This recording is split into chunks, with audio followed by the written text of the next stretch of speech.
আলাইকুম, আশা করি সবাই ভালো আছেন। তো আমি ভালো আছি। আজকে 2টা দিন সূর্যই দেখা যায় না, প্রচুর কুয়াশা এবং ঠান্ডা আবহাওয়া।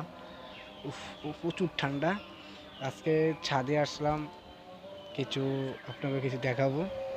তা আমার সাথে চলেন, লেটস গো।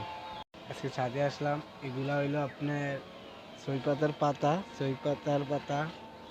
আর এই যে আমাদের ছবি ধরতেছে, এই যে অলরেডি ফুল এসে পড়ছে, দেখতেই পাচ্ছেন আপনারা অবশ্যই।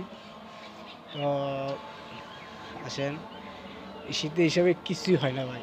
আর এগুলো দেখেন, এটা হলো বেল গাছ, বেল ধরছে অবশ্যই অনেক ছোটো। শীতের কারণে ভাই কিছু হয় না।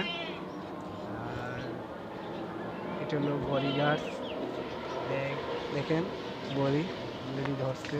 একটা ছিঁড়া দেখি আপনাদের কাছে। বিসমিল্লাহির রহমানির রহিম। মিষ্টি আছে ভাই, অন্য টাকা। তো শীতে কিছুই ভালো লাগে না ভাই, এই শীতে কোনো কিছু ভালো লাগে না। খালি মন চায় খালি শুকনা জিনিস, কারণ এগুলো খাইলে শরীর একটু গরম গরম ভাব হয়। তো আশা করি সবই দেখছেন। আর ভিডিওটা কেমন হয়েছে কমেন্ট করে জানাবেন। আসসালামু আলাইকুম।